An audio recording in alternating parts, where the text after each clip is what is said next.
Virginie Gage, bonjour. Kinneret, bonjour. Tout d'abord, merci d'avoir accepté de nous accorder un portrait de toi pour l'émission Chasseurs d'étoiles. Pourrais-tu, dans un premier temps, et en quelques mots, nous raconter ton parcours en France avant ton alia? Alors, je suis partie de France il y a 11 ans. Le 31 juillet, ça va faire 11 ans. J'habitais en France, donc je suis née en France, à Paris. J'ai grandi à Paris. J'ai été un pur produit de la communauté juive de France. J'ai fait l'école juive, j'ai fait les colonies de vacances juives, j'ai fait l'UEJF. J'ai débuté ma carrière de journaliste à Radio Shalom.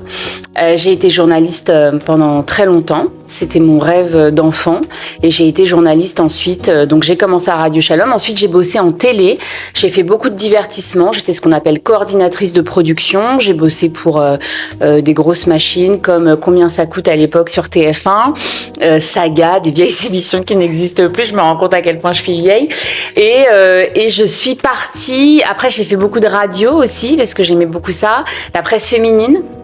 Et ensuite, voilà, je me suis mariée, j'ai eu 2 enfants en France, 2 filles, et j'ai quitté la France en 2013. Waouh! Alors, tu as un CV bien rempli. Tu occupes des postes qui pourraient t'assurer un avenir dans le milieu, justement, du journalisme, de la radio, de la télé.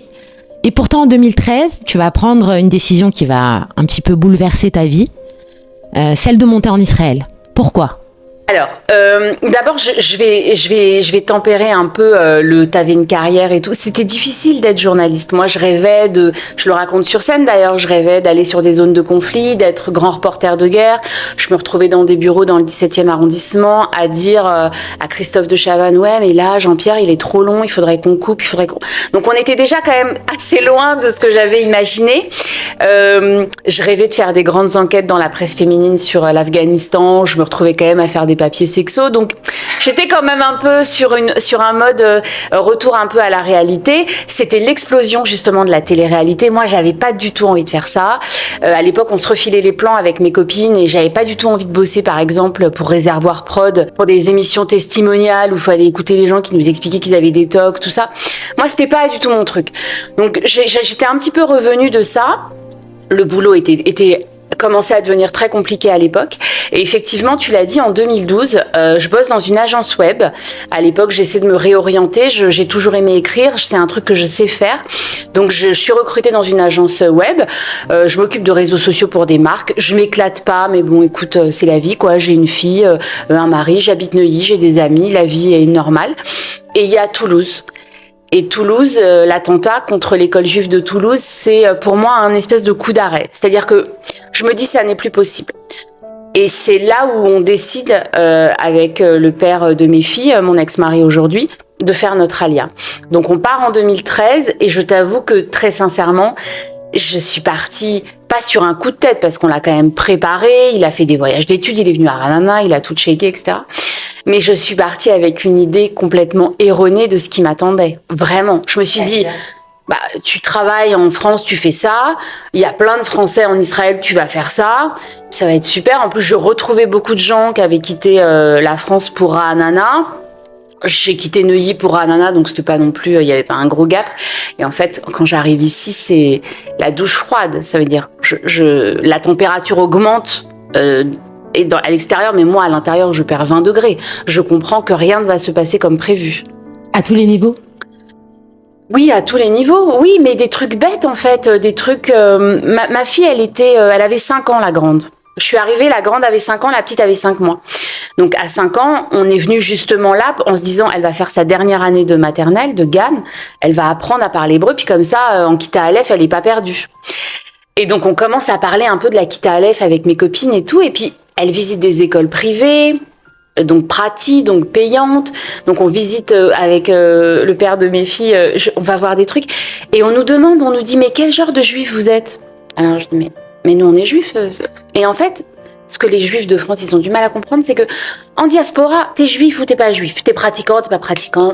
Nigmar, si pour l'histoire, elle est terminée. Quand t'arrives en Israël, il y a un tel éventail, c'est comme un espèce de... Tu sais, les trucs de couleurs, là, à Saint-Maclou, tu sais, toutes les sortes de bleu, de rouge, de vert. On te demande quel juif tu es. Et moi, je m'étais jamais posé la question. Et pourtant, je m'estime être quelqu'un qui a réfléchi sur ma question juive quand même.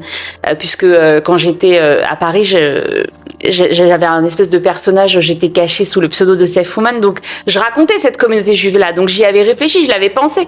Mais là, on m'a demandé quel genre de juive j'étais. Et j'étais perdue. J'étais perdue. Pour choisir l'école de ma fille, on m'a demandé, mais toi, tu es quelle juive, toi? J'étais perdue. Donc, et après, tu rajoutes à ça tous les petits trucs où, par exemple, je me suis mis un jour à Choufersal à pleurer devant le rayon des pâtes parce que je cherchais le riz à côté des pâtes. Bon, j'étais très fatiguée ce jour-là, je te l'accorde. Mais je cherchais le riz à côté des pâtes parce qu'à Monoprix, le riz était à côté des pâtes et on m'a dit, mais non, le riz, c'est de l'autre côté. Et tout ça fait que quand tu arrives en Israël, surtout à mon âge, j'avais 37 ans, c'était pas un grand âge, mais on est construit à 37 ans. Je vois la différence avec mes copines qui me disent qu'elles sont arrivées ici à 18 ans, à 19 ans, seules ou en famille. Tu continues à te construire. Moi, tous les rites de passage importants de ma vie, je les ai faits en France. J'ai fait mes études en France, je me suis mariée en France, j'ai accouché en France. Accoucher en Israël, c'est les meufs qui accouchent en Israël, elles sont intégrées. Ça veut dire, elles me disent, c'est la guerre, tu sais, t'as des draps comme ça, machin, ou t'attends dans un couloir pendant 15 jours. Donc, tous mes grands rites de passage, moi, je les ai faits en France. Donc, Israël, pour moi, était un mystère. Tu arrives ici, tu perds tes repères? Complètement. Et surtout, plus que perdre mes repères, je sais pas comment m'en trouver des nouveaux. Je suis perdue.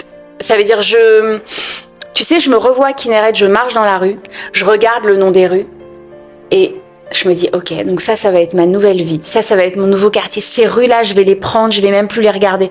Mais au début, tu regardes comme ça, tu regardes partout. C'est à la fois touchant, c'est très déstabilisant. C'est vertigineux, l'Alia. Et tu vas faire quoi, justement, ces premières années? Alors, je fais l'Ulpan. Je fais l'Ulpan qui me permet d'avoir des amis pour la vie, vraiment des copines de galère, voilà. Après, en 2000, donc je travaille un peu, je continue un peu à faire des piges pour la France. J'essaie de faire des trucs qui n'ont rien à voir avec ce que je sais faire, mais il faut y aller. Puis moi, j'ai un vrai souci à rester chez moi. Et puis les enfants, on les récupère hyper tôt. Moi, je disais à mes copines, 13h30, mais 13h30 je déjeune, enfin qui récupère ses enfants à 13h30, voilà. Donc j'ai travaillé, j'ai fait plein de trucs, je suis rentrée à I24 en 2016. J'ai arrêté en 2018. Ensuite, je suis venue m'installer à Natania et j'ai trouvé un boulot qui correspondait à peu près à ce que je savais faire. Et voilà. Et puis la scène est arrivée aussi pour me permettre de respirer dans ce quotidien qui est parfois un peu compliqué. Alors justement, on va revenir. Donc tu es l'auteur de chroniques, de podcasts. Tu es souvent invité à prendre la parole sur I24. Très honnêtement, en te lisant depuis quelques années, on ressent une prise de position. Tu es d'ailleurs politiquement engagé vers la gauche. On te l'a déjà reproché ici? Alors, je vais te dire, je me sens pas politiquement engagée à gauche. Je suis une fille de gauche, c'est comme ça. Et à l'époque où j'écrivais des chroniques sous le pseudo de Safe Woman, j'étais évidemment très portée vers la candidature de François Hollande en 2012. J'avais d'ailleurs écrit une chronique qui disait « Le changement, c'est maintenant ». On me l'avait déjà reproché à l'époque parce que c'est vrai que Nicolas Sarkozy avait fait une espèce d'OPA sur la communauté juive. Moi, je suis issue d'une famille de gauche qui s'est un peu droitisée, mais comme tous les juifs de France en vrai. Hein. Mes parents... Mon père, je me souviens que le jour où Jospin il a perdu face à Jacques Chirac, même si on savait que c'était pas le moment de Lionel Jospin, etc., c'était dur pour lui. Et je me souviens qu'en 2002, quand Jospin il est pas au second tour, mon père il écrase une larme quand même. C'est-à-dire que pour mon père c'est compliqué. Après Sarkozy arrive et balaye tout. Ça, vraiment, et j'ai un souvenir moi de voir cette communauté vraiment séduite par Nicolas Sarkozy, vraiment mais physiquement, hein, vraiment. J'ai assisté à des conférences de presse où je le voyais, il était là, les gens buvaient vraiment ses paroles. Moi, je suis vraiment de gauche. Ça m'est reproché, oui, mais je suis pas de gauche particulièrement en France ou en Israël. Moi, je suis une fille de gauche. C'est-à-dire que les inégalités, je pense qu'à partir du moment où tu décides de fermer une usine parce qu'elle fait pas assez de profit, elle permet juste aux gens de travailler, de gagner leur vie, je trouve que c'est un scandale. Quand on délocalise dans les pays où à bas coût, ça me révolte. Enfin, et alors je sais qu'aujourd'hui, Les Juifs de France, ils sont vraiment plus sur ces questions de reconnaissance de l'État de la Palestine. Et je le respecte, et vraiment, chacun fait comme il veut. Mais je me dis qu'en projet de société, je préfère le projet de société de la gauche. Vraiment. Maintenant, je porte une voix de gauche. C'est très rare chez les Juifs de France, j'avoue. Il n'y en a pas beaucoup. Il n'y en a pas beaucoup. Ça m'est reproché.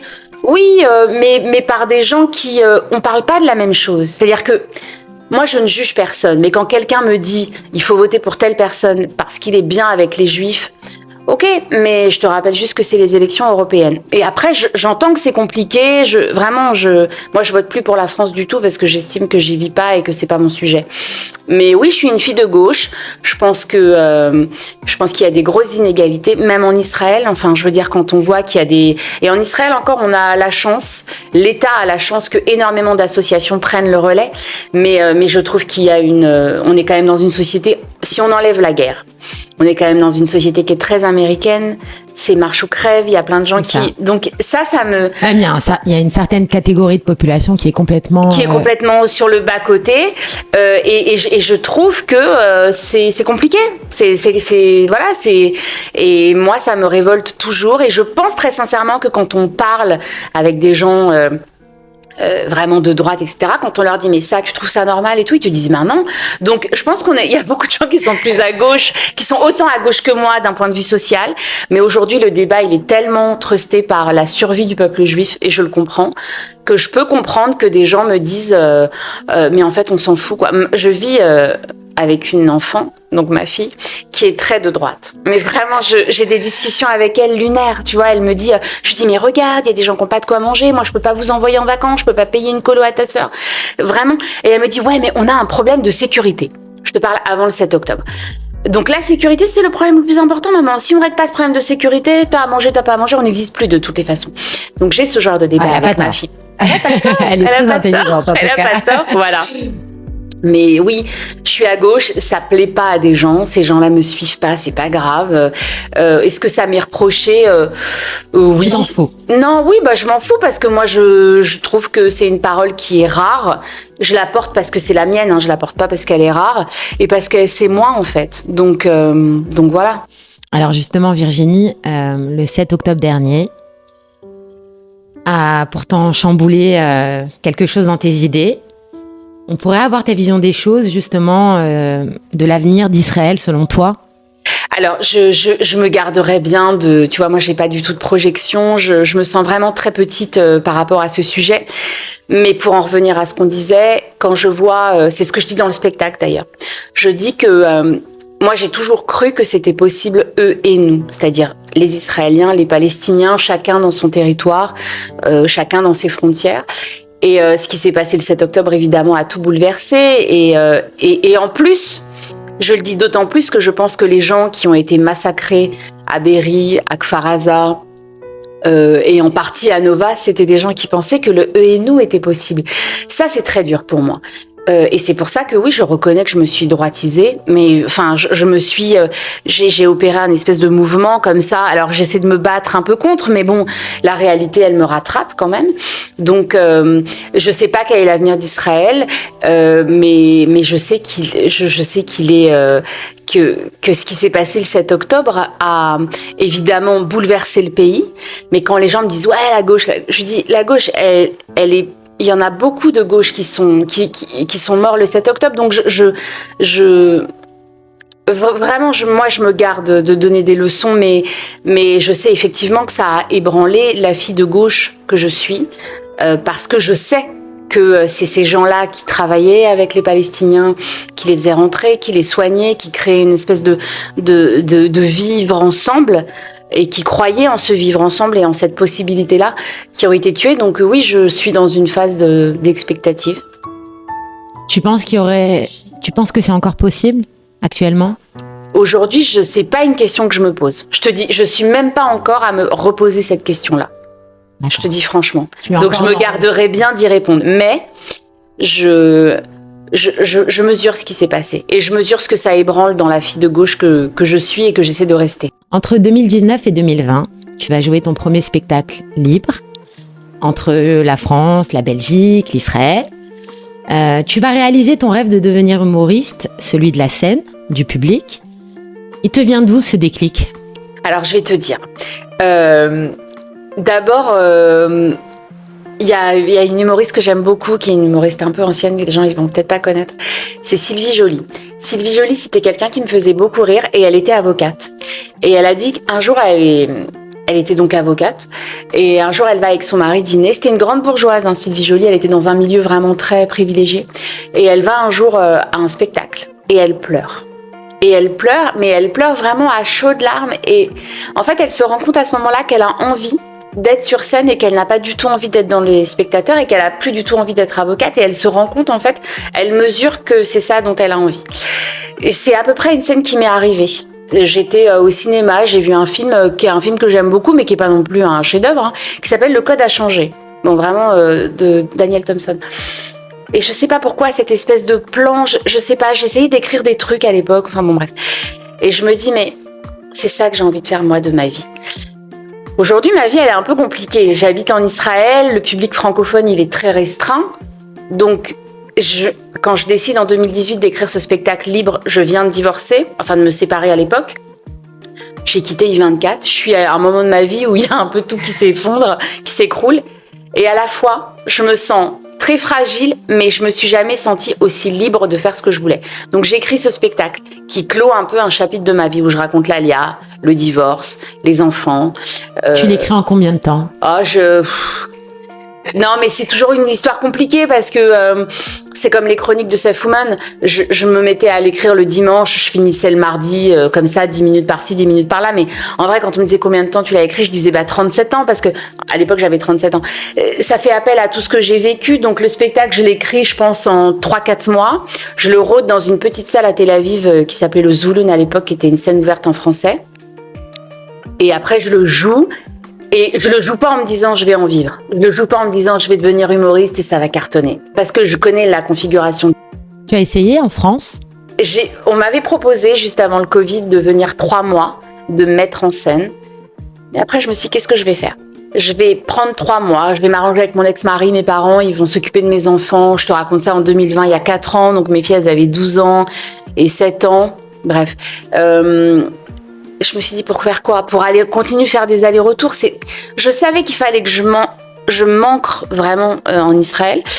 Et en vrai, j'étais pas prête du tout. Donc aujourd'hui, je monte sur scène. Je le fais quand je peux, je le fais quand c'est nécessaire, c'est-à-dire en ce moment ça l'est. J'ai une prod super qui me suit, Culture Access avec Anna Saraf, que je remercie tous les jours d'exister et de me suivre. Mais je sais que pour l'instant, l'objectif, c'est pas d'en vivre, c'est de faire exister ça. C'est pas d'exister moi en tant qu'humoriste. D'ailleurs, quand on me dit humoriste, j'ai toujours envie de regarder à droite, à gauche et de me dire mais de qui parle-t-on ? Je suis une auteure qui fait du stand-up. Voilà. Et j'essaie de faire en fait. J'essaie pas de réaliser mon rêve, j'essaie de m'en approcher pas à pas. Bezrat Hashem. En tout cas, Amen. En tout cas, je te souhaite de réussir. Ces derniers mois, on t'a vu tourner justement un petit peu partout en Israël. On entend beaucoup parler de ce spectacle En guerre que tu as récemment renommé Les jours d'après. Il parle de quoi ce spectacle ? Il raconte comment j'ai vécu le 7 octobre, comment j'ai vécu cette déflagration, Tu sais, c'est comme quelqu'un qui tombe et qui se relève en fait. Alors au début, t'es par terre, tu sais pas d'où c'est venu. Déjà, t'essaies de reprendre tes esprits. Après, tu te rassois, tu dis bon, faut que je me relève, puis tu te demandes ce qui s'est passé. Je raconte un peu tout ça. J'ai joué à Tel Aviv et Natania. Et à Natania, il y a quelqu'un que je connais pas qui m'a écrit un petit mot après, qui m'a dit parce que le spectacle commence par le 7 octobre, donc je découvre ce qui s'est passé le 7 octobre parce que je me lève le matin très tard parce que j'ai pas mes enfants et je découvre sur mes messages toutes les notifications, les gens en France qui s'affolent, etc., qui me demandent comment je vais. Donc c'est comme ça que le 7 octobre se révèle à moi. Et donc cette personne m'écrit ce petit mot après avoir vu le spectacle, il me dit tu commences par ça. Je me suis dit mais où va-t-elle ? Et en fait, il m'a dit c'est comme t'es en bas de l'échelle au moment où tu ouvres le spectacle et tu ne fais que remonter jusqu'à la fin. Et j'ai trouvé que c'était une très belle image. Le 7 octobre m'a rendue malade, triste, dingue et conne. Si, conne. Ah bah si. J'ai écrit à Leïla Bekti sur Instagram. En fait, il y a un télim pour chaque occasion. C'est vraiment bien fichu, hein, je vous assure. Alors, le 105, c'est si la malaria récidive une 3e fois. Le 106 si elle récidive une 4e fois. Donc là, on a plusieurs infos. Déjà, le 105, il ne fonctionne pas. Oui, Anaëlle, bon, j'ai réfléchi. C'est un peu compliqué. Moi, cuisiner pour les familles du Sud, je pense qu'elles ont assez souffert comme ça. Et pendant ce temps-là, la grande, elle fait des cartons. Elle aide les familles déplacées. Oui, la même qui n'a jamais rangé sa chambre, sans que je la séquestre. LFI, quand ils sont invités sur CNews, ils viennent pas. Mais quand on leur demande de pas venir aux hommages de la République, ils se pointent. LFI, c'est plus une formation politique, c'est mes règles, c'est jamais quand il faut. Je l'ai appelé les jours d'après, mais mes réflexions post-7 octobre, parce que je me suis rendu compte que en guerre aujourd'hui, ça va faire 1 an qu'on est en guerre bientôt, là, dans quelques mois, mais ça me paraît tellement proche, cette échéance des 1 an. Ça bloque beaucoup de gens de venir voir un spectacle qui s'appelle En guerre. Et j'ai l'impression que comme la guerre s'est un peu installée, elle fait un peu partie de notre quotidien. J'avais vraiment envie d'aller un peu au-delà de cet état-là, même si on est en guerre. Et c'est vrai qu'il y a beaucoup de gens qui m'ont dit, moi, ça m'embête d'aller voir un spectacle qui s'appelle comme ça. Et j'avais peur. Je trouve que ça ne rend pas justice au spectacle, à sa dimension humoristique. Tu vois. Les personnes s'attendent à quelque chose de plutôt noir, triste. Voilà. Et ils n'ont pas envie de s'imposer ça. Et surtout, ça ressemble pas à ce que je fais sur scène. Donc, je me suis dit, il faut peut-être... voilà. Et Alain Asseraf m'a très gentiment évoqué l'idée de changer de titre. Le spectacle a changé aussi. Il y a à peu près 40% qui sont en train d'être modifiés parce que je le réécris continuellement. Et tu le joues encore, le spectacle, en ce moment ? Alors, je vais le jouer le 15 septembre au Zoa à Tel Aviv. Donc voilà, les places, elles sont disponibles sur Culture Access. Je vais également le jouer à Paris le 22 septembre. J'attends des dates, il faut me suivre sur Instagram, mais j'attends des dates et des lieux plus précis. Et je vais sans doute le rejouer donc en septembre, c'est sûr. Et en octobre, j'espère refaire des dates en Israël. Ezrat Hachem, c'est quoi tes projets à venir maintenant ? Écoute, j'ai envie de te dire que mes projets, c'est de tenir. On est dans une période qui est très compliquée, où on s'installe vraiment dans une situation qui est complexe. Voilà, là, on fait une interview, mais la semaine dernière, on entendait dire qu'il y aurait peut-être la guerre qui allait être déclenchée mi-juillet. Enfin, tu vois, les gens en France, je sais qu'ils suivent beaucoup l'actualité israélienne, ils sont branchés sur les réseaux, ils me disent on est avec vous et tout, mais moi, des fois, je me dis, on sait pas. Le soir, on peut recevoir un texto disant demain, fermeture des centres aérés, fermeture des écoles, fermeture de tout. Donc, je vis vraiment au jour le jour. Tu vois, c'était quoi mon objectif de la journée ? C'était de venir te voir à Malade, de faire l'interview. Après, je vais aller travailler, puis peut-être manger à midi dehors. Je sais pas. J'essaie de voir les choses au jour le jour. Voilà. Voilà, exactement. Yom. Tu penses quoi là de ce qui s'est passé en France ? Les élections d'LFI Parce que on est dans une situation très compliquée, mais je pense qu'on est dans une situation qui ne s'est pas révélée dimanche. Tu comprends, la température, elle a augmenté petit à petit. On a laissé passer des choses. La gauche s'est perdue. Pour une fille de gauche comme moi, c'est un naufrage. Tu comprends que c'est de voir aujourd'hui que les mecs appellent ça nouveau Front populaire. J'ai envie de crever dans un verre d'eau quand je vois ça. Enfin, pour moi, c'est horrible. Je me dis, Léon Blum doit faire des tornados dans sa tombe là. C'est très compliqué. Tu regrettes aujourd'hui ton choix d'être monté en Israël ou pas du tout ? Non, je le regrette pas depuis le 7 octobre. Si t'avais su tout ça. Non mais moi je fais pas de et si, parce que je me dis et si on aurait pu, tu vois, je me serais pas mariée, j'aurais pas fait, tu vois, genre bon, bref, on peut tout refaire. J'évite, je me dis voilà, les choses sont faites comme ça. Je vois mes enfants, elles sont tellement heureuses de vivre ici. Elles me disent mais quelle chance on a de vivre en Israël, alors que je te le dis à toi, je vais pas faire pleurer dans les chaumières, mais elles ont pas des vies de waouh. Tu vois, je veux dire, on fait pas des sorties tous les jours, on n'est pas. Je suis une maman qui travaille beaucoup. Là, j'ai la petite qui est à la maison, qui regarde les dessins animés chez ma mère. Peut-être que cet après-midi, on va aller à Maxstock. Tu vois, genre, on n'a pas une vie de waouh. Mais elles me disent tous les jours merci, on vit là, on est des juifs. Mes enfants sont des juifs alignés. Elles le verbalisent pas comme ça parce qu'elles sont petites, mais elles sont alignées, tu comprends ? Alors que moi, je suis toujours un peu, je me demande toujours où est ma place, où est ma légitimité, est-ce que je suis française, est-ce que je suis israélienne ? On me pose 1 million de questions. Elles se posent pas de questions. J'ai écrit hier un post sur Instagram et j'ai dit l'Alia, c'est nager dans une eau trouble et se rendre compte à un moment donné que nos enfants, avec leur instinct de survie, ils arrivent à nager là où ils ont pas pied. Et là où toi-même, tu n'as pas pied. C'est beau. Et je pense que c'est le plus beau des cadeaux. Et moi, je fais mon possible en attendant. Et elles ont intérêt à cartonner leur vie, à réussir, parce que moi, je fais tout pour la pression de la mère juive, relou, tu sais. Mais non, voilà, mon objectif aujourd'hui, c'est vraiment, si je devais donner un objectif très concret, voilà, je te donne un scoop. Je veux vraiment retravailler l'hébreu parce que j'ai très envie de monter en hébreu, de faire du stand-up. Et ce serait quoi aujourd'hui, justement, tes rêves les plus fous? De monter en hébreu. Voilà, de m'ouvrir à ce public israélien. Je regarde beaucoup de stand-uppers israéliens. Ils parlent hyper vite, ils ont un humour qui est pas du tout le mien. Mais je me dis, pourquoi pas? Qu'est-ce que ça me coûterait de monter? Je fais un 10 minutes, je bosse beaucoup, je fais aucune interaction avec le public. Je leur dis, les gars, me parlez pas de façon, je comprendrai pas, j'ai mon texte, laissez-moi finir. J'y vais, j'ai envie de le faire, j'ai envie de le tenter. Voilà. Et je trouve qu'Israël ouvre ce champ des possibilités de se dire, de toute façon, qu'est-ce qu'il y a? On sait même pas où on sera demain. Virge, fais-le. Parce que je me parle très souvent à moi-même. Fais-le. Magnifique. Virginie, merci de nous avoir accordé cet incroyable portrait de toi. Écoute, merci beaucoup. Je sais pas si c'était incroyable, mais moi, j'ai passé un super moment. Moi aussi. On te souhaite de continuer à faire rire les gens, d'exprimer tes opinions au travers d'articles toujours superbement bien écrits. Je te suis. On te souhaite une grande hatzlacha dans tout ce que tu entreprendras.